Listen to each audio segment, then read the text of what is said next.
Welcome to 3311, the software design course. In this very first lecture, we'll talk about some basics, namely contracts, design, and also how you can guide the design process using contracts. First of all, let's state the learning objectives that we hope you will achieve after complete this lecture. There will be three parts. Part 1, we hope that you will learn about design by contracts, or DBC for short. Its motivation, why we are doing it, and also its terminology. For example, clients versus supplier. Part 2, we hope that you will see how you can support design by contracts given that it is useful in the language that you're familiar with already, Java. However, unfortunately, you cannot support design by contracts so directly in Java. It has to be somehow encoded manually. We'll see how to do it. And then we'll see that it will be very nice to have a language, for example, IFO, that can support design by contracts natively and also directly. So that will justify part of the value for teaching this course using IFO. And more specifically for design by contracts, we're going to focus on three constructs: preconditions, postconditions, and also class invariants. We'll talk about what each one of them really means later in the lecture.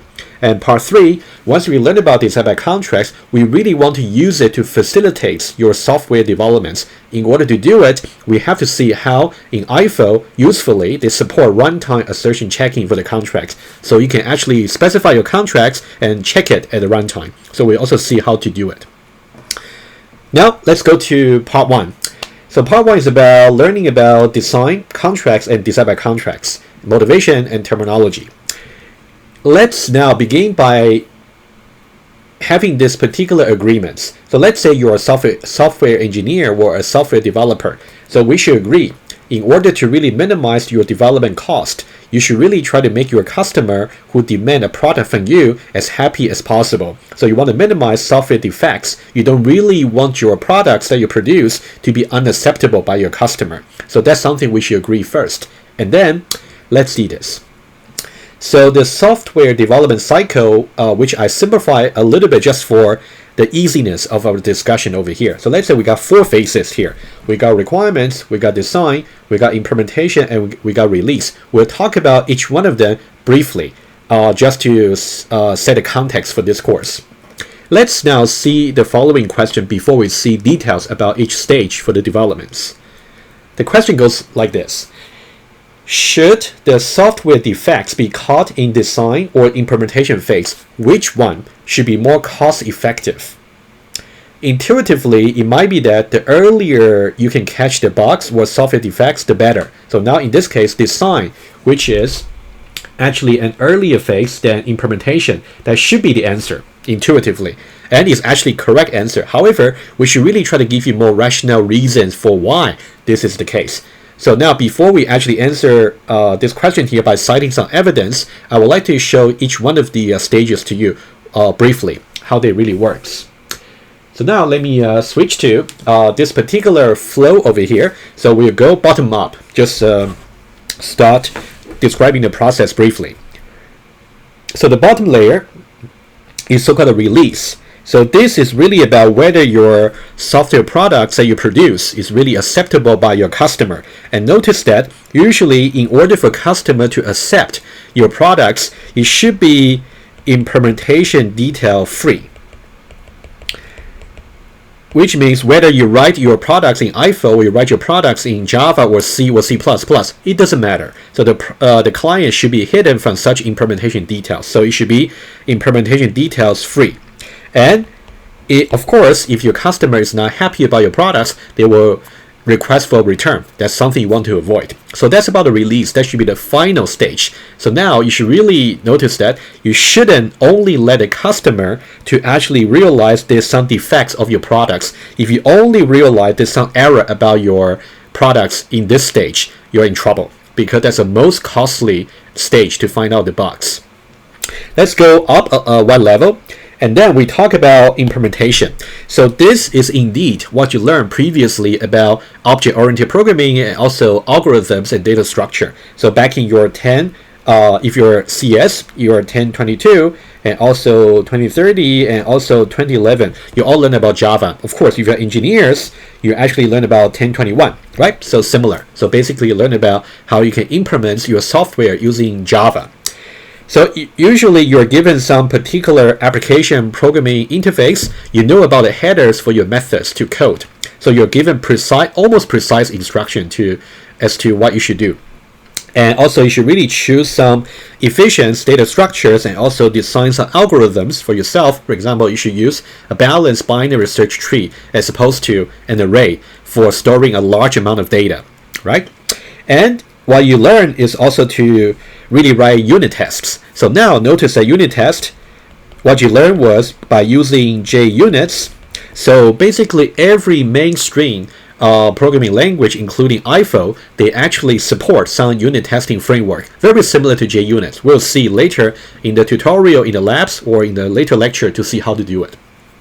And number two, remember in the release stage, we said the customer should not worry about the implementation detail, right? But now when you move to implementation stage, of course, in order for you to do JUnit test, you have to know about the implementation.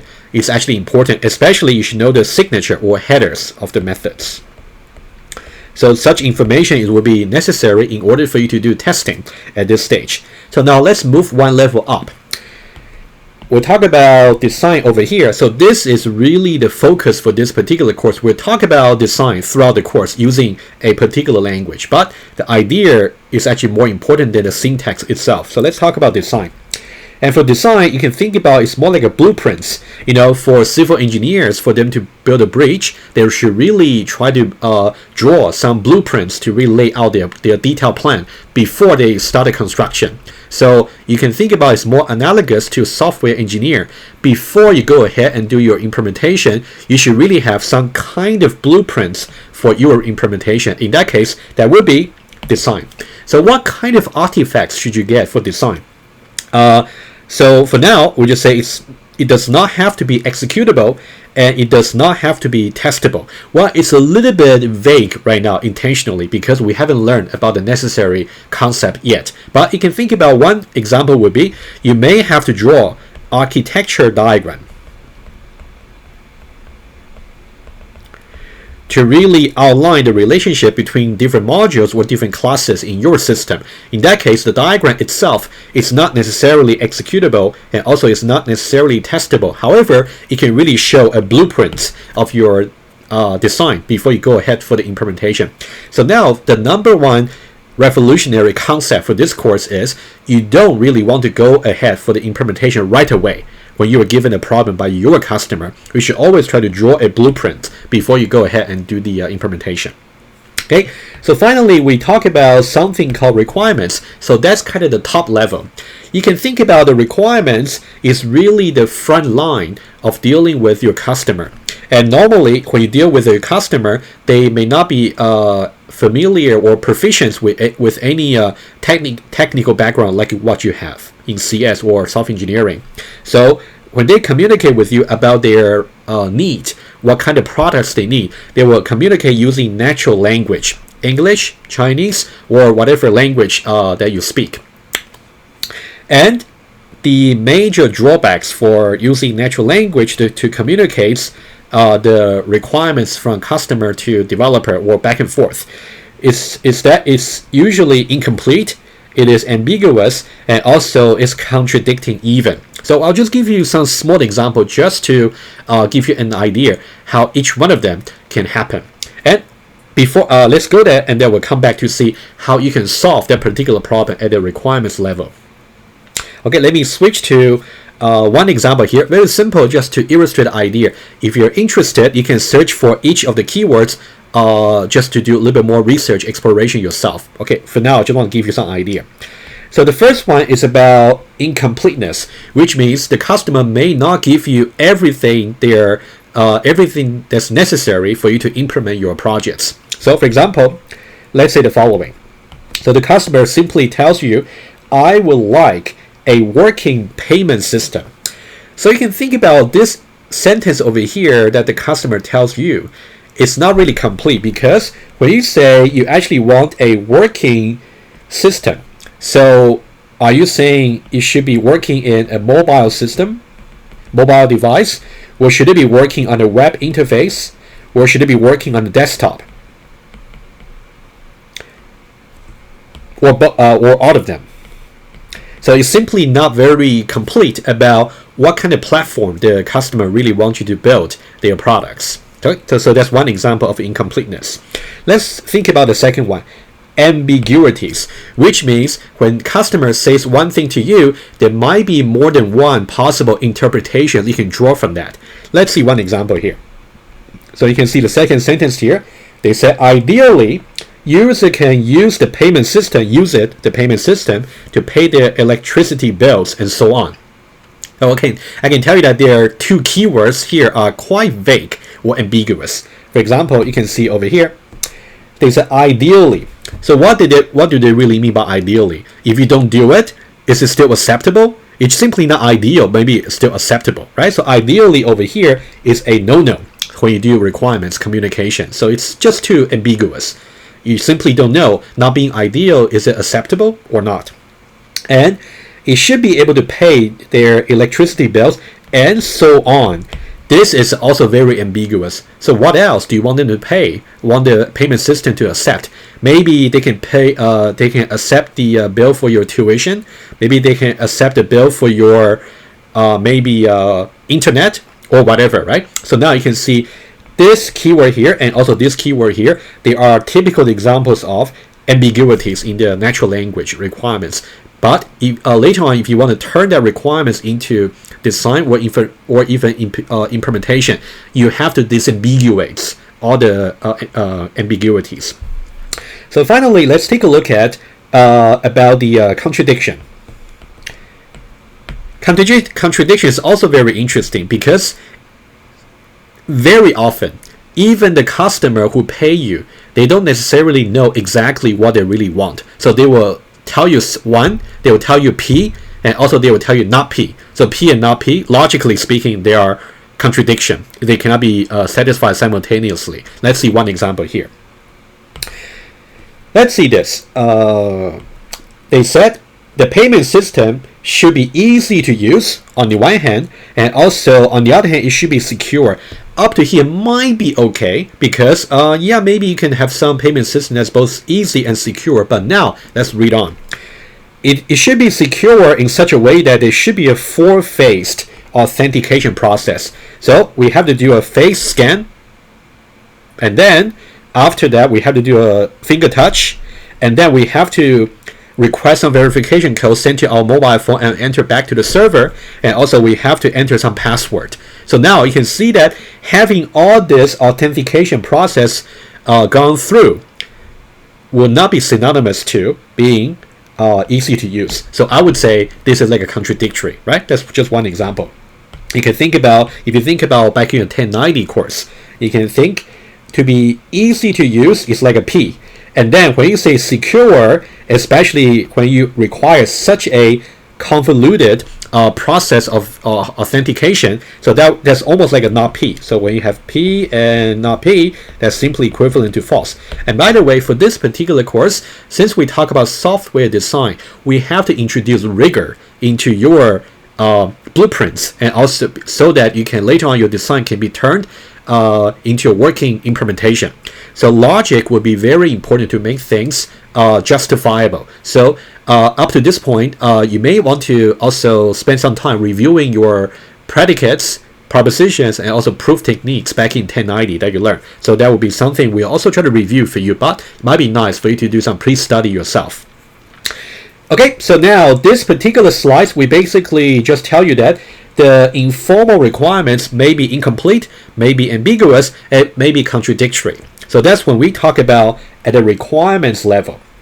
So that's why normally you have to go undergo some process called requirements elicitation. So this is really important, repetitive and also interactive process between you, the developer, and your customer. And then you have to resolve all the incompleteness, ambiguities, and also contradiction. And for those of you who might be interested in requirements, elicitation, and the similar issue and the related issues, so you can consider EECS. I believe it's 4312. It's a requirements engineering course, but it's outside the scope for our for this particular course. You can assume that typically when you receive the instructions for assignments or for the projects, they are more like a unambiguous and also complete documents for you, like a requirements. So you don't have to worry about requirements elicitation. It's outside the scope for this course. Okay.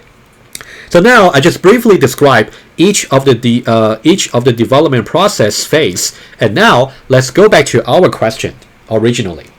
Now, if I go back there, and remember we said should it be design or implementation phase? Your intuition was correct that the earlier we can catch the defects, the better. So now let me cite some evidence over here. Okay, that's what I said. And now, if you look at this particular chart over here, I'll give you the reference at the end. So this chart over here actually talks about the cost of catching a bug. So now let me help you read it.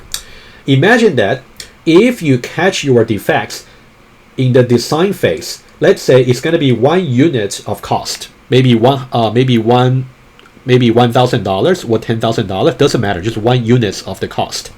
And then, however, if you actually catch your defects at a later stage, in the implementation stage, the unit of cost is going to be five times more expensive, and so on. If you actually catch that in the integration testing, which means you combine many units together or maybe subcomponents of your system together and catch the bug, it's going to be even more expensive. You can see it's going to be 5 times and then another 2 times, right? It's almost like exponential growth of your cost.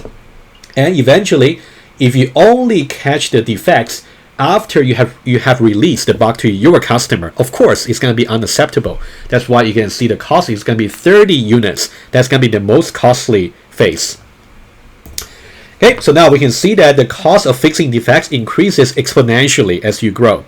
So now, if you go back to the original question here, so now should we catch the bug in the design or in the implementation phase? Of course, it should be design.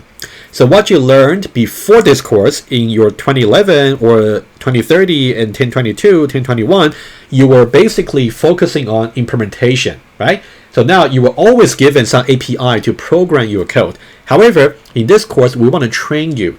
You will be given freedom as to what classes of your what classes you can design, and also what methods you can actually define. So this will be the kind of freedom you will have, so that you can actually try to make your design as rigorous and as correct as possible.